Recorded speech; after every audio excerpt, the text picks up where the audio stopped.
Hello, everybody, and welcome to today's webinar.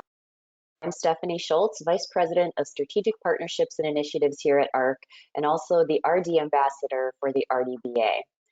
I want to start by just saying thanks to everybody for joining us today. It's so great to be here with all of you, and especially here with Phil for our Trend Talk discussion that we're going to lean into today. So I will start by introducing today's speaker, who's Phil Lempert.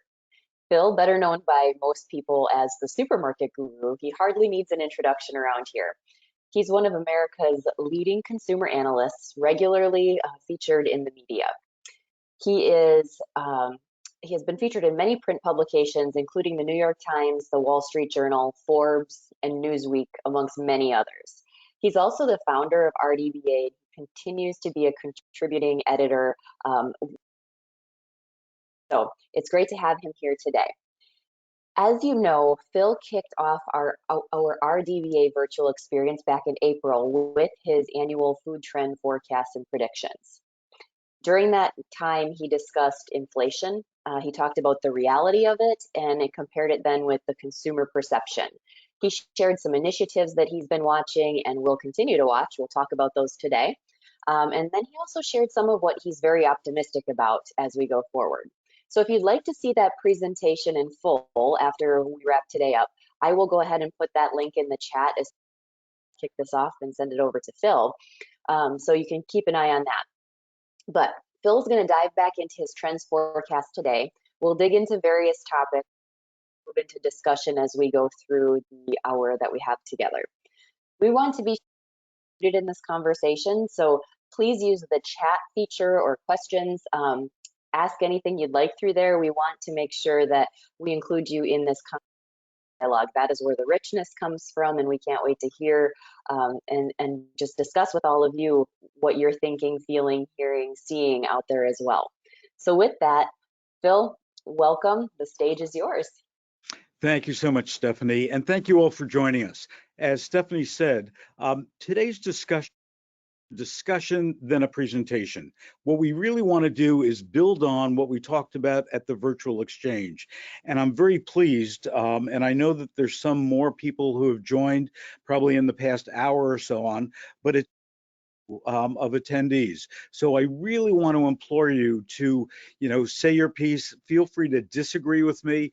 Stephanie's going to add her commentary to it. So agree, disagree, add, build. That's what this is all about. So at the end, we get to a higher level of insight as it relates to the grocery shopper than we did before. Just to give you some idea, with us today, and again, this is not the complete list, but we've got ShopRite, United Supermarkets, CVS, Scoggins, HEB, Giant Food, Hy-Vee, Wakefern, United Supermarkets, Kowalski's, Giant Food, Albertsons, Publix, Kroger, Rouse's, Hannaford, Weiss, Loblaw. I mean, the list just goes on and on. So thank you so much for joining us today. We're really faced with a challenge that's more difficult today than it was just 3 years ago. What we want to do is we want to articulate a vision and find the best people we can to work with, to work fast, and try to do the biggest and most important things that we can, especially as it relates to health and wellness. Today, our discussion is going to focus on what I think are the most important issues that we all face. Your role, and that of Stephanie, as I said, is to build on these ideas, to challenge my thought process, and together we'll be able to answer some of the industry's biggest and most important issues, which keeps on hitting us just about every day with new information, new technologies. Our grocery and CPG leaders are confronting uncertainties. There's no question that we've got the Wild West, and Stephanie, don't put up that slide yet, but what we want to do is we want to talk about these efforts: evolving consumer culture, labor issues, sustainability, the FDA, technology, and the changing of retail environments. And now, Steph, you can go to my Wild West slide, and this is what we're faced with today. Shock, food inflation, out of stocks, and most of all, the fact that consumer buying behavior changed both in store and online. And if we look of what's going on with online, it is moving faster than any of us could have ever imagined. A few years, a shift behaviors, and the riddle don't understand the change.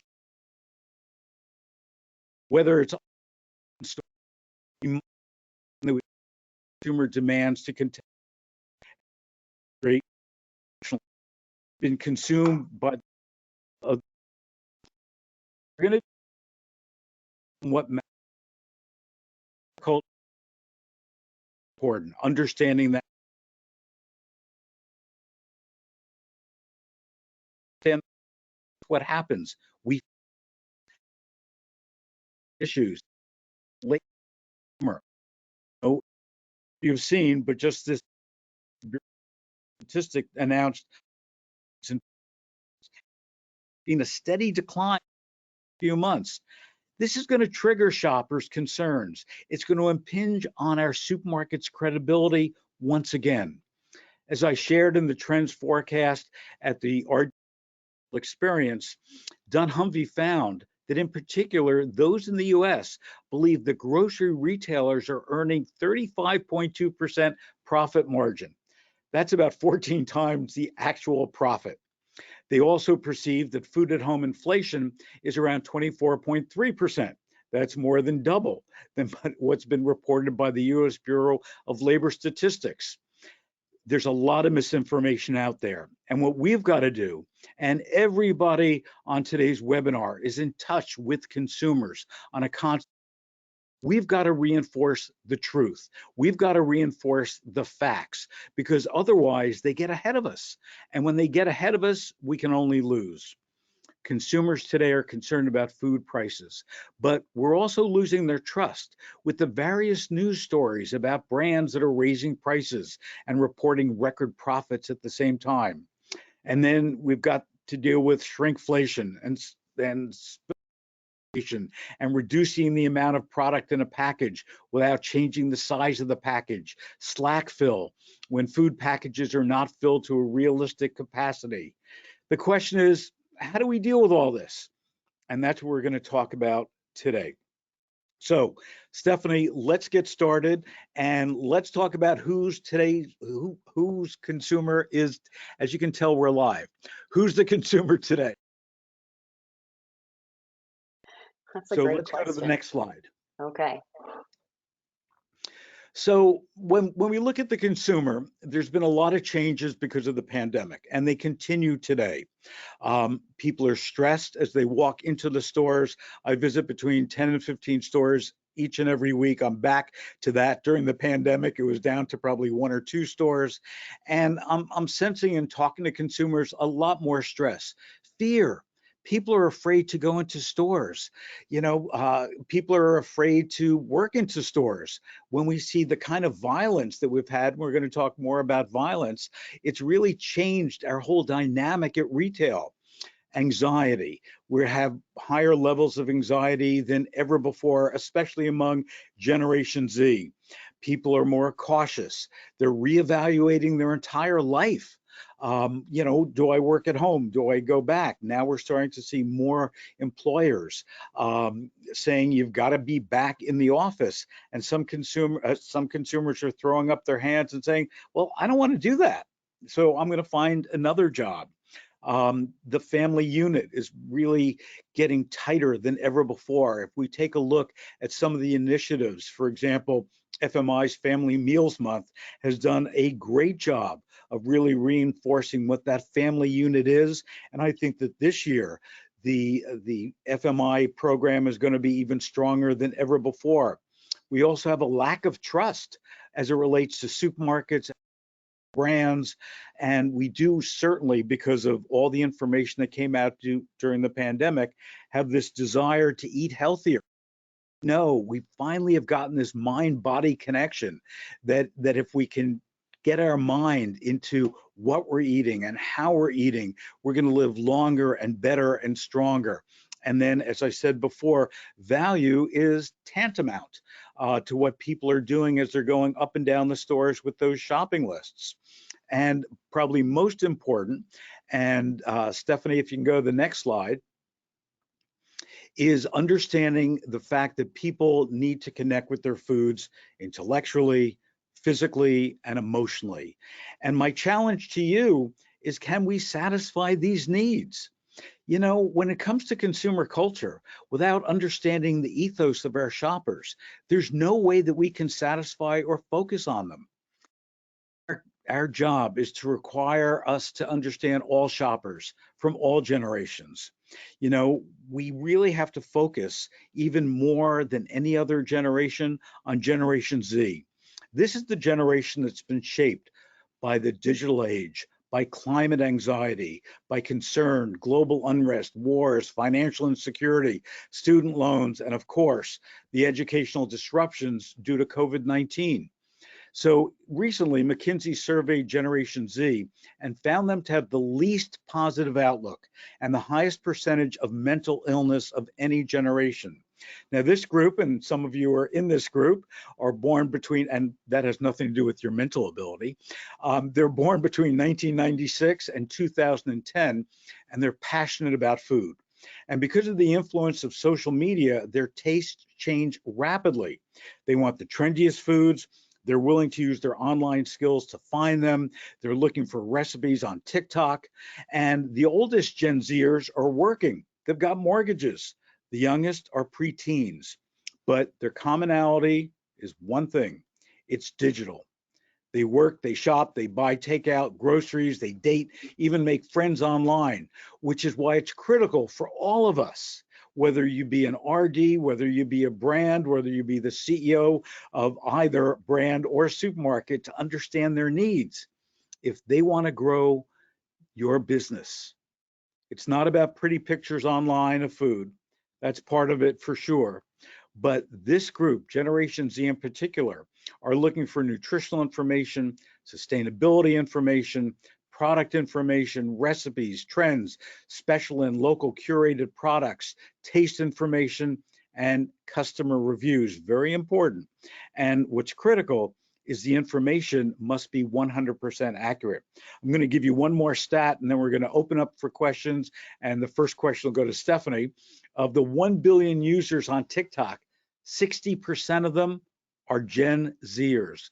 What are you doing on TikTok? Steph? You know, I knew you were going to ask me. Are you hearing feedback when I talk? No. Okay, that's good because I'm hearing a little bit of myself. But as long as other people are not, can somebody Well, there comment? are some people in the chat that's saying that your audio is. That was earlier. So Just said can that it's somebody gotten make a? You sound Oh, good, Stephanie. okay, thanks, Patsy. All right. So, what am I doing on the TikTok? I will say this: I have an account and I watch. I am also I fall into that demographic of the people who probably see it first on Instagram, like but 3 weeks later than it's supposed to be. So I have some work to do in that realm. But I will say what I love about the discussion on TikTok is I actually want our sitter that we have every day in our house. She tells me all of these things she finds that she's going to, whether it's do with the kids, things she's thinking about, things she's learning. It's all from TikTok, every single bit of it. Interesting. So Hmm. instead of actually taking care of the kids or feeding them, she's on TikTok. You're catching on to something here, but no, she does it at night. She's a Okay. wonderful babysitter.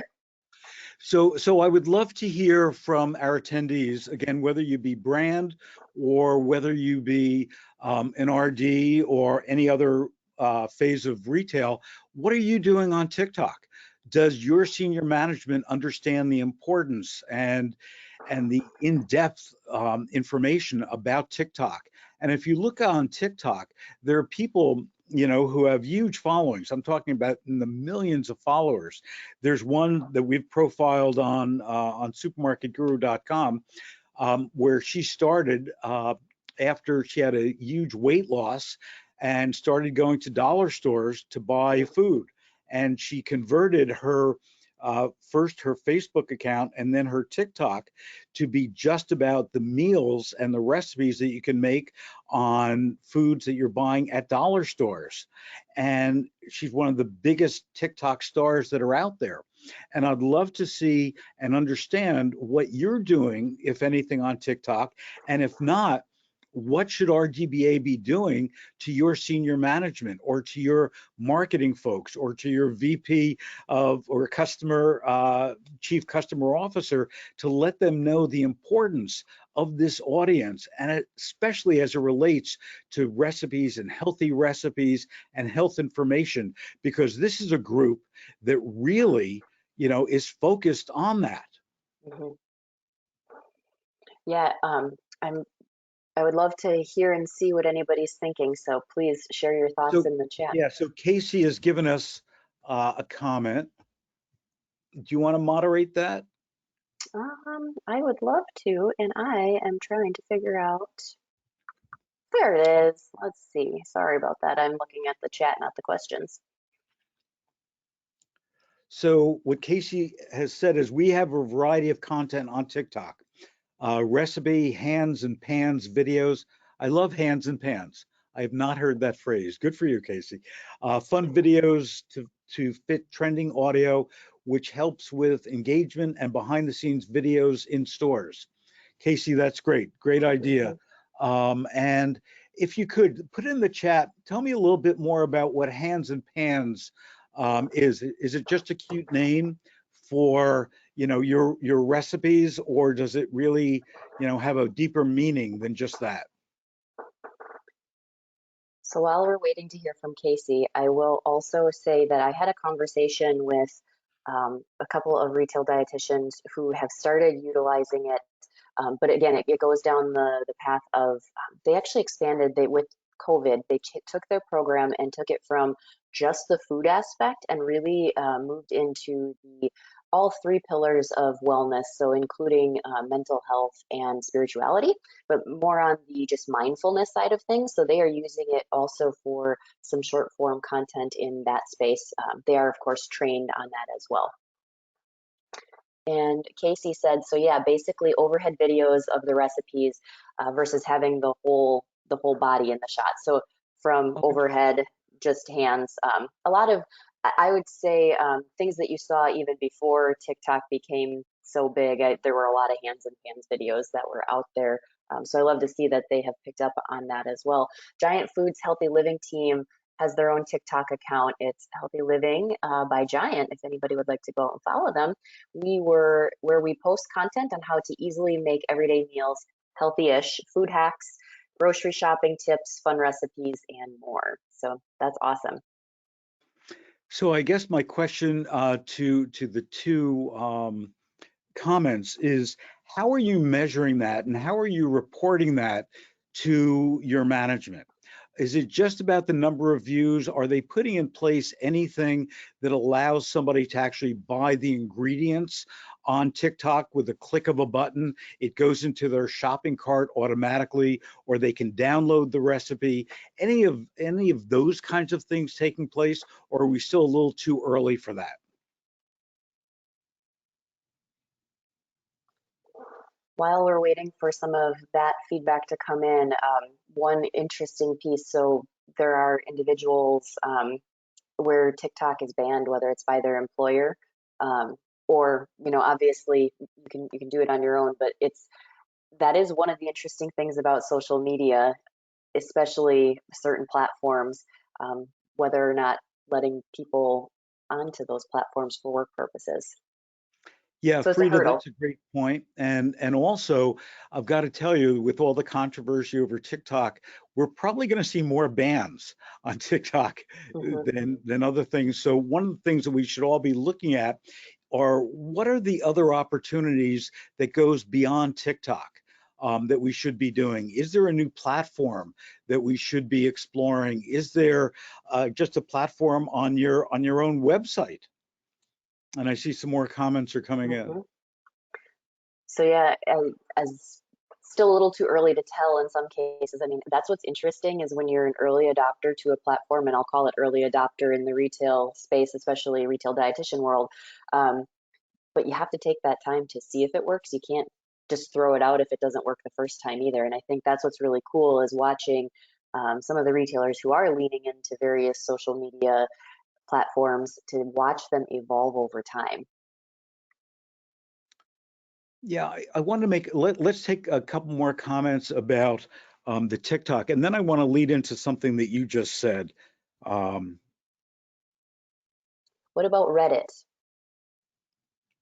How do I you feel think about I Reddit? think Reddit is a great resource. I don't think that the tools are there yet at the level, but I think that with the controversy of TikTok, Reddit, and a lot of the others are really building their infrastructure to make it as easy as TikTok is. So yes, watch that space. Love that. And Casey shared it's a little tougher on TikTok than other platforms for them, but usually they link back to their website where they have the shoppable recipes, which again ties it back to sales. So that's really, really great. Thanks, Casey. So before we go on, I just want to make one point to build on Stephanie's comment about innovation. I think it was probably all of yesterday. I gave an interview to the Des Moines Register, and a reporter called me up and said, I'm really looking at Hy-Vee's downtown store, and not to pick on any retailer, but in the course of the hour, I will pick on retailers. So feel free to comment or disagree with me. But this reporter was saying, the Hy-Vee downtown store isn't really doing that well. What do you think? Should they close it? And on and on. And we had a rather lengthy discussion, and I think it's in today's paper or yesterday's paper, that Hy-Vee is one of those retailers who are really innovating and putting things out there. And to Stephanie's point, you've got to be an early adopter. Not everything's going to work. If 1 out of 10 things work, that's great. But you've got to be doing these things. You've got to be experimenting, because that's what leads you to the future. Now, in the case of the downtown Hy-Vee store, and I've been there, and the day that I was there, it was fabulous. This is pre-pandemic, and then I'll get into what's going on now. So the day that I was there, it was a Thursday, and on Thursday night they have a big sushi bar, and they have a sushi all-you-can-eat buffet, and it was jammed. Now, this downtown store has a lot of residents that are within walking distance, but also it's about a block or maybe 2 blocks away from the state capitol. So all of those workers would come in. What happened during the pandemic is all those workers stopped coming. They didn't go to work anymore. So that's why, the Hy-Vee store wasn't as robust as it was pre-pandemic. So as I explained to this reporter, that it's more than just a store. You've got to look at the consumer around that store, what's going on, and so on.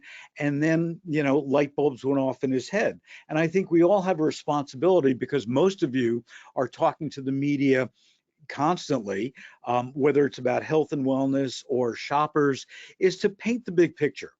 It's easy for a reporter to call you and say, oh, I saw this latest report about sodium. What do you have to say about it? Well, just don't talk about sodium. Talk about the big picture of health and wellness and how that plays into it.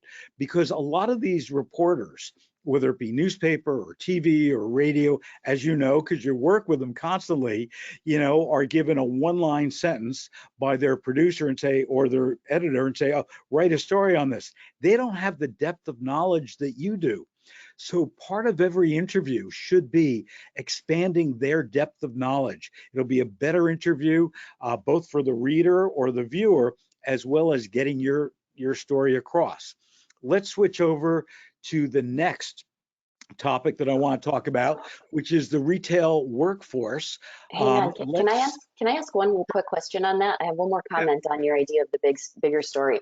So yeah. on that downtown piece, so I was chatting with a friend of mine who, because it kind of ties back to the working from home.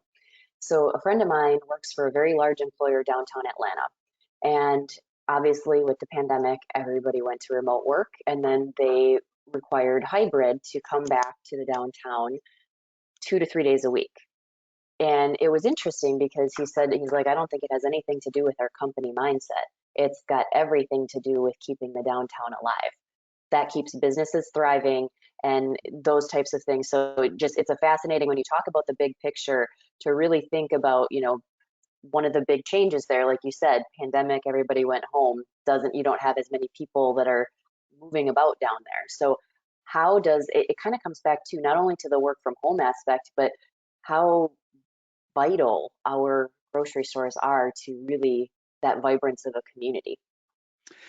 Stephanie, that's an excellent point. And that's why so many cities around the country are working with the companies and giving them tax incentives to get their Hmm. people back, whether it's, lowering the rent, whether it's lowering taxes and so on, because we've got to revitalize these downtown areas. If you look at New York City during the pandemic, I don't know the exact numbers, but hundreds of thousands of people left New York. And, it became a ghost town. And a lot of the real estate that was there became empty, whether it be offices or retailers. Now they're struggling to get people to go back in there, and it's a major struggle. We're going to talk in a little bit about one of the things that's happened in New York with delivery, which is some good and bad news for the food world. But excellent point. Again, if we think holistically, whether it's in our own companies, whether it's in the media, then we can get the right story out there. I talked about, the McKinsey survey that found that consumers think that retailers are making 34% net profit. Duh. I mean, we've got to reinforce that that's not the case. And when the prices have gone up over the past few months, or past couple of years, consumers are pointing at the retailer and saying, "Oh, the retailer is ripping me off." Well, the retailer isn't. The retailer is making the same margin. It's the manufacturers had to increase their prices, whether it's been opportunistic, which some companies have done, or whether it's because of their raw material costs have gone up. But at the checkout, when you're giving them your credit card, you're not saying this company, this brand has raised the prices. You're saying my retailer has, and we're getting the brunt of all that. And that's something that, we've got to change the dialogue on. Hmm. Absolutely. So let's go to the next slide and talk about what's keeping your bosses up at night. As I pointed out already, post-pandemic behaviors, climate change, transportation, labor, and violence. And let's talk about labor. And let's go to the next slide. The retail workforce is the #1 concern of many CEOs. At my fireside chat during the Category Management Association's annual conference, I spoke with Randy Edeker from Hy-Vee, the chairman, who shared that Hy-Vee is short 15,000 workers, and not by Hy-Vee's choice. They're struggling to fill those jobs. And we've talked over the past couple of years about the shortage of truck drivers, poultry and meat processing workers, supermarket and restaurant workers, and even how some cities like New York City, just approved the hike in the minimum wage, as I said, for food delivery workers. It's now 3 times what they were making. Now it's about $20 an hour. What this all points to is added tensions in our workforce and more pressure. So when a retailer or a restaurant in New York City now has to cope with delivery people making $20 an hour, who's going to pay for that? We know that the retailer can't. We know that the restaurant can't. We know that the Grubhub and the Uber Eats are not going to. So it's going to come back to the consumer. So what we've really got to do is communicate properly. Otherwise, the consumer is just going to leave that channel. And in Manhattan, there's 60,000 food delivery people, 60,000. So you multiply that times now the increase. They used to make about a little over $7 an hour. So now they're making an extra $13 an hour. That's a lot of money. And the question is, where's that going to come from? And Stephanie, let's go to the next slide. And I unfortunately am going to suggest that where it's going to come from is a report that just came out of U.S. Bureau of Labor Statistics 2 days ago that shows the projected change of employment between 2021 and 2031. We're going to lose 335,000 cashiers. A lot of those are in supermarkets. We've seen during the pandemic, supermarkets replace cashiers because either cost wise or they couldn't hire cashiers with self-scan. But I can tell you that consumers aren't going into a supermarket smiling about using self-scan. It's a necessity for them. And how can we make that experience better? And is there a new technology that we should be looking at besides self-scan? And there's some out there now that make the shopping experience more enjoyable.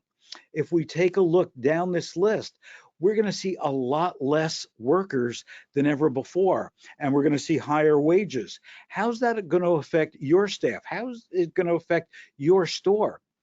Because especially for those RDs who are in store and you're talking to consumers, yes, your premise is that you're going to talk about health and wellness, but if you're one of the only people in the store that they can talk to because there's nobody behind the deli case or there's no cashier, you're going to have to deal with all this stuff that goes well beyond health and wellness. And we take a look at what's going on with the unionization at Starbucks and other places like Amazon and so on, we're seeing that a lot of, going back to Gen Z, a lot of them are media savvy, and they're using social media to get out their messages and their experiences to everybody. They want to raise awareness more than ever before. And with that, you've got to be equipped to answer questions. What we discovered during the pandemic is finally, corporate supermarket corporate entities recognize the value of RDs, that it was a lot more than giving store tours and doing recipes. You were the one scientist, if you would, that was in their purview, and you could really, talk to a lot of different things. Well, let's build on that. And let's raise, as we've seen in many, many retail environments, let's raise the level of the RD to be the corporate spokesperson, not just for health and wellness, but for all things, because the consumer wants to hear from you. You've got that credibility more than the deli clerk, more than the bakery clerk, more than the produce manager, even more than the guy who cuts the meat. So how can we at RDBA help you with all the information that we can give to your C-suite and your marketing people to understand how important you are? So Steph, why don't we open it back up to questions and comments and go from there? And any questions that you have, Steph, or Yeah, challenge me.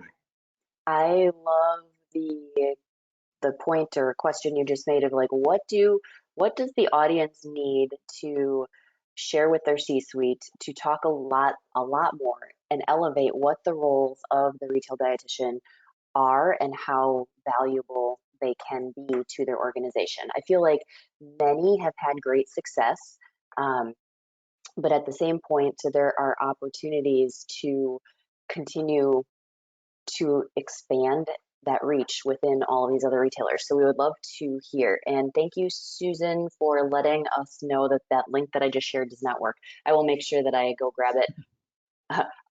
That's me trying to work behind the scenes while I have I'm the one presenting the slides. So I will get that to all of you. But what resources do you need?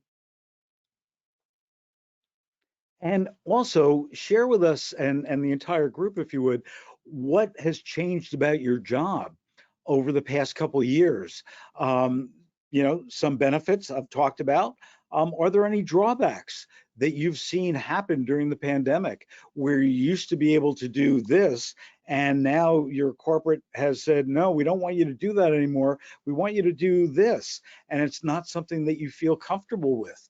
What we really need to do, RDBA needs to do, is really reinforce your importance and the knowledge that you have and give you the tools, as Stephanie said, to be able to, up your game, not only for your own career, but for your shoppers and for all your employees. I mean, over the past 10 or so years, I've heard from a lot of you where you've been pulled into helping with employee health and wellness as well as customers.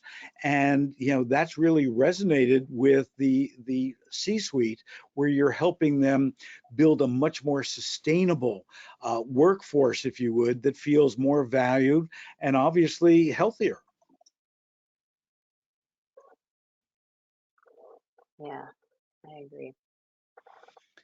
And if nobody wants to tell us the good and the bad of what's happened during the pandemic, come on, just Ooh, somebody tell me one thing that happened that you really hated during the pandemic. I know for a lot of RDs, what happened is they had to shift to being store clerks.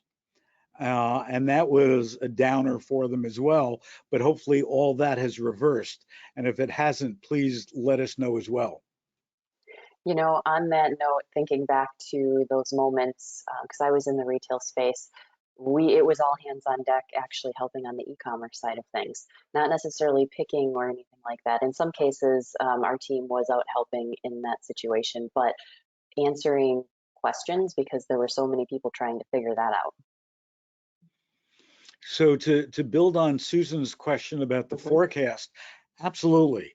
When it comes to AI and chatbot, the path for grocery retailers has to be to create what I'm going to call a hybrid of traditional shopping methods using AI, using machine learning, other technologies to create, faster, personalized, and better shopping experiences, both at the self-checkout, smart mirrors, curated recipes. If you take a look at what Instacart has been shopping around, and also Spoon Guru just announced a new effort in connection with Google, that what you can now do is have curated recipes in a chat where you can say, these are the ingredients that I've got. Here are my health concerns. I want to make it in 5 minutes. And in a split second, you have the recipe that's customized to those needs that you put in there. And also, I think we need to look at what that can do for you behind the scenes and using it on social media platforms.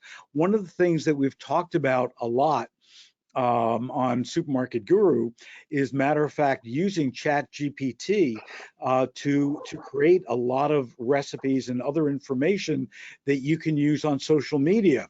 However, don't forget about the Tessa debacle.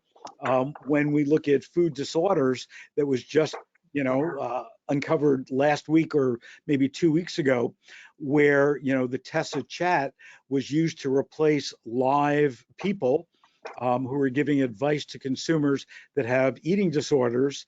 And when people went on Tessa, they were giving them all the wrong information, which was very harmful to people that had eating disorders. So they took it down. That's the good news. Hopefully, they're going to bring back the live trained people that can help people in a live chat better. But it's a very effective tool that you should use, that you can use, but you've got to make sure that you really are checking the accuracy. Today in the US, 90 million adults have smart speakers. They're spending about $40 billion on voice shopping. My frustration is how grocers are developing their smart speaker strategies, and I don't see a lot of it. They're filling their shopping carts for Amazon and Whole Foods, but what about your retailer?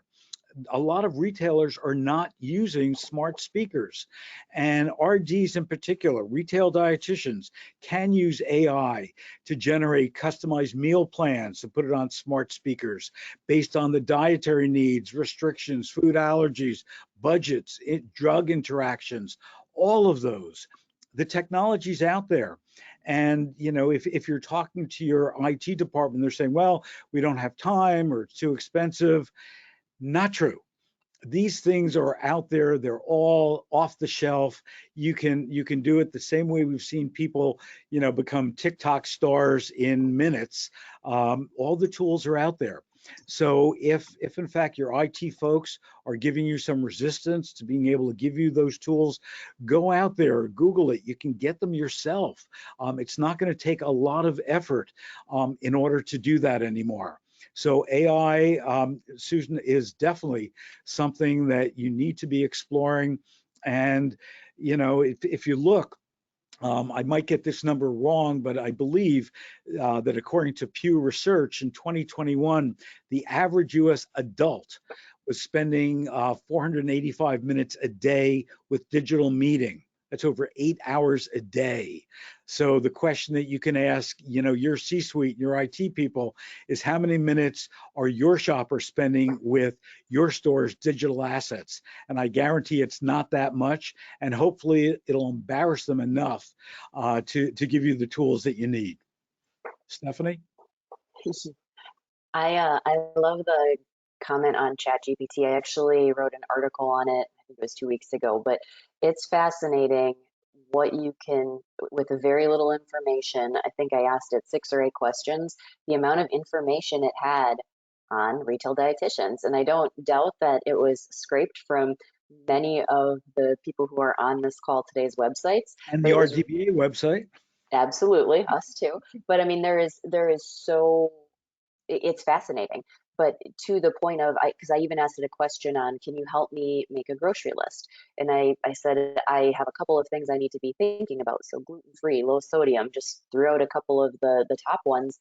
And it gave decent advice. Like you said, you have to go through and make sure that it's still credible and where it comes from. Yesterday, we were actually looking at some persona stuff and information, strategic planning, and we were somewhat joking, but I said, I'm going to go ahead and put that persona into Chat GPT. And it came back with like a doctor something something. I'm like, wow, this individual sounds amazing. And at the bottom, it said this was a fictitious person. So I'm like, man, if I wouldn't have read all the way down, it put together a profile based on what I asked it to. So really, really cool, but also things that you need to be just cautious of and aware of. Doing due diligence, I think it's like anything for retail dietitians. Our job, whether it's looking at the technology in the space and where it's going, and I will say, I think we need to wrap our arms around any of that technology because it is the future. Um, but finding ways to make sure, again, we're looking at it from all angles. What does it mean to the consumer? What does it mean to us as health professionals, and making sure that it is fully research driven, but also what does it mean to the business? I was on a call with somebody yesterday, and that was one of the pieces. It's like we were talking about sustainability, and she said, I would love to know about some of the sustainable business practices, but I don't want to just know what they mean like in general terms from a brand equity perspective, but what does it mean to the business side of things? And keeping that in mind, I mean, as we all know, like that is key to the roles that we have in retail. Absolutely. And if you can go to the next slide, Mhm. and the next slide, I'd like to talk about people stretching their dollar. And the next slide, to reinforce that today shoppers are more concerned about savings than ever before. And your job is really difficult as an RD because you've got to balance good health and good nutrition with saving money. And we know sometimes that doesn't work, but again, reach out to a lot of your brands who have developed recipes that are low cost using high quality and high value nutrition ingredients, and work with them. I mean, a lot of the sponsors of the RDBA virtual experience, if you look at the Alaska Seafood Group, has tons of recipes that are out there where you can use lower price seafood that's very healthy in order to make great meals. And all the sponsors are doing that. So make sure that you're touching base with all these different resources that are there. You don't have to create everything yourself. And that's one of the things that when we first started RDBA, we heard from a lot of RDs that they didn't have the resources, time-wise, to be able to do all the things that they wanted to. Well, you don't have to do everything yourself. Come to RDBA for things, come to our sponsors, go to your suppliers, talk to your category managers. The category managers in your stores have great connections with the brands that you are promoting. You might not have that connection, but the category manager does. Mhm. So work closely with them in order to get those resources. And what you can do as an individual is limited. What you can do with having 30 people helping you is unlimited. So make sure you ask. Everything doesn't have to be on your shoulders more than ever before. And let's Yeah. go back to our list of things that we want to do. And Stephanie, let's go to the next slide, because I know we're running short on time, and I want to have everybody have the opportunity, if they want to ask questions, to do so. Violence is real important. For retailers, we're starting to see, more armed guards in stores than ever before. That's off-putting to consumers. It's also off-putting to a lot of people that now don't want to work in retail because they're afraid for their lives. So we all have to work together to do that. There was just a story that came out that, some a retailer who I won't name actually fired someone, one of their staff, for obstructing somebody from doing damage in their store, and basically said, well, that's not your job, that's the guard's job. As we've seen on the New York subway, we have people who are trying to help other people, but we really have to know those boundaries of what you can and what you can't do. But please urge your retailer to make sure that they are properly staffed as it relates to health and security, not only for you and everybody in the store, but also all of your shoppers. And let's go to the next slide, which is something that I had created back in 1984 by an artist by the name of Herbert Hoffer. And this is my vision in 1984 of what the supermarket would be in the future, where it's just fun and it's fresh and it's enjoyable. And my hope is that we're going to get there sooner than later, and that's up to all of us. And we take a look at all the challenges that we've got today with climate change, with all the things that we've talked about, with our crops getting decimated now, and the fact that prices are going up. It makes it harder than ever before. But what we need to do, especially if we're going to empower people as it relates to health and wellness, is it's got to be empowering. It's got to be fun. It's got to be enjoyable. It has to be something that is not a lecture to somebody, but that somebody can feel that, hey, this is for me. What I always talk about with the CEOs of retailers is what you really want to do is you really want to create an environment when somebody walks in your store that they say, wow, this store's for me. I feel good in this store. I'll share with you a story that happened probably about 20 years ago at a Publix in Florida that had just opened up. And it was a lesson for me. It was probably 25 years ago. It was a lesson for me that I'd never thought about before. Brand new store, people were coming in. And as you know, in Florida, in Publix market, they have a lot of older consumers as well. And one of the problems that they had is, as we were standing by the door, people would come in and people would stop and they would look around and really be very unsure of where to go.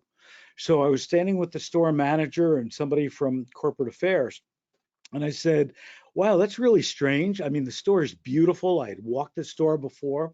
And what do you think's going on? Is it just too new of a format? Is it too confusing to people, and so on? So the store manager smiled. He had been at Publix for a number of years, and he said, "Watch this." So he went in the back, came out with one of those carpet floor mats that you do when it's raining outside, and he put it over a sun glare that was coming into the door. So what we had is we had an aging population who, as they were coming into this beautiful store, couldn't see. They had to wait for their eyes to adjust. The second that this guy put this carpet thing down there, all of a sudden people are walking right through. It wasn't a roadblock. So what we've got to do, back to the point that Stephanie made earlier and that hopefully I made, we've got to look holistically at our retail experiences. Your job is not just about health and wellness. It's about everything to do with that store. You know, and you've been talked to about this. You get it. You understand, no matter what your personal feelings are about health and wellness, your job is to really be able to answer questions about everything in the store, even certain things that you might not agree with. Well, expand it beyond the products, expand it to the entire store. One of the other things that we saw during the pandemic is a lot of RDs, again, because of your scientific background, were called in on food safety issues.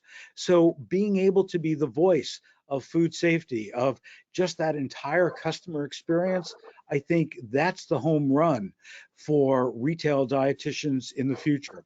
And love to hear your comments and love to hear a lot of what you're thinking about that. And Stephanie, I see we have more things in the chat as well. Yeah, we have a few different comments. So first of all, Jim, thank you for pointing out, he said, Alaska Seafoods recipes are tremendous, and he referenced USA Pears as well. USA Pears is a wonderful supporter of retail dietitians and has been. So thank you, Jim, for that reminder. You guys do have wonderful recipes out there, and many that are actually linked to on our site as well. So you can certainly check those out. And then Susan also mentioned, going back to that very first slide, the customer values and the shopping experience and trends on how folks shop. Do you see personal relationship connections with customers diminishing? In other words, are grocery executives holding value to that and moving on to greater efficiencies as it relates to customer connections? I think our job, and in particular, a lot of that I take to heart every day, is we've got to reinforce to that C-suite that the customer interaction is the most important. And I want to show you a video very quickly. Stephanie, let's go to the next slide, which reinforces what Susan just asked. It's all about the relationship. And I want you to watch this video. This goes back probably about 3 or 4 Christmases ago. It's a European retailer, and just imagine being a shopper watching this video. Stephanie, if you can play that.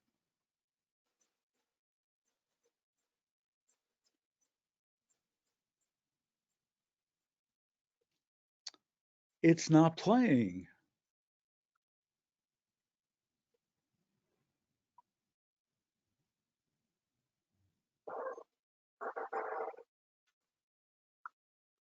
Well, let's not worry about the video. I'll explain it. But basically what it is, at Christmas time, what they had is they had all their cashiers playing a tune using the UPC scanner, a Christmas tune. I was going to say, did you hear it? Because I got to hear it. I don't know if that's only because I was sharing it. Oh, yeah, it was I a didn't hear catchy it. little jingle. Yeah, I didn't hear it at all. I don't know if did everybody else hear it? If you could let us know if you heard the video, and if so, Stephanie can play it again. But in the meantime, I think that there's 3 questions. We've got about 5 minutes left, so we can take a couple of your questions. Again, keep in mind that the full trend forecast is on the RDBA website from the virtual experience, and love for you to go listen to that. If you have any other follow-up questions, please feel free to email Stephanie or email me directly, phil@supermarketguru.com. Happy to help. And also in the newsletter, as we all write articles, our email addresses are on the website. Any questions, any insights that you have to add, please share with us as well. But to wrap up, there's 3 questions that I think that you should be asking. Number 1, Stephanie, what's the next big trend? How do we look at trends? That's so important. And this is something that happens and changes every single day. So it's got to be on your radar constantly. You can't say that gluten-free or keto or whatever else are the big trends, you've got to be searching down, whether it's in magazines, whether it's on TikTok, what are those next trends that you have to look for? And then solve those trends, not only as it relates to health and wellness, but your entire store, and then move on to find the next trend. And then let's go to the next slide. What are the three things about food consumers that you'd like to know that you don't know? Start an empty pad.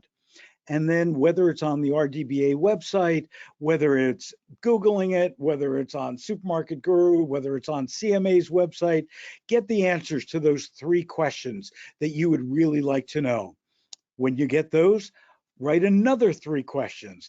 Again, in this field of consumer awareness, of consumer knowledge, it is constant. It is 24/7 because consumers keep on changing. And our opportunity is really to stay in front of that. And then, Stephanie, next slide. Take a look at what's the innovation that you've seen over the past year that's the most interesting. Take a look around in the store. Is it a product? Is it a technology? We've talked a lot about chatbots and what's going on. What happens after chatbot?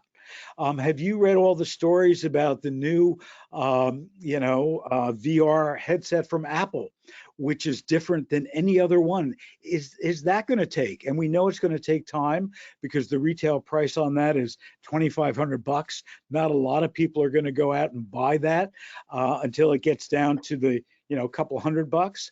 But being able to blend instead of just seeing that screen, but being able to blend what's real in real time and what's on the screen at the same time, that's huge. That's something that Google Glass tried to do some 10, 12 years ago, and the technology wasn't there, and consumers were afraid of it. And the Google Glass, and I have mine here somewhere, wasn't a great device because I can tell you our executive producer Tony, when we got it, he looked at it and he said, "Nobody's going to buy this." And I said, "Yeah, they are." He said, "No." And one of the reasons he pointed out is everything was in the stem of the eyeglasses, and it's right next to your temple, and it got really hot. So Tony's point is, people are not going to get, brain fried in order to play golf. So, we have to constantly be looking at these kinds of things. And then our last slide, Stephanie, is what RDBA wants to do is help you meet your challenge. How do you get to the future faster? And whether it's through RDBA, whether it's the new offerings now with the Category Management Association, whether it's with ARC, look at the RDBA website carefully. We've got so much valuable information, so many resources there to help you in your career. And also, be sure to email Stephanie, me, whoever is on the website with anything that we're missing and that you want to see us have. So thank you for joining us so much. And again, any questions you have, shoot us some emails. And Stephanie, I'll turn back to you. All right, thanks, Phil. Appreciate your time. Taking one quick look back at the chat. If anybody, as Phil said, has questions, you can always reach out to us. We would love to hear from you, and especially appreciate his suggestion of if there are resources you're looking for, let us know. So thanks for joining us today. We appreciate your time. We will take this recording and get it up onto the RDBA website within a week, and we look forward to connecting with all of you in all of the different social spaces as we go forward. So have a great day. Thank you. Thanks so much.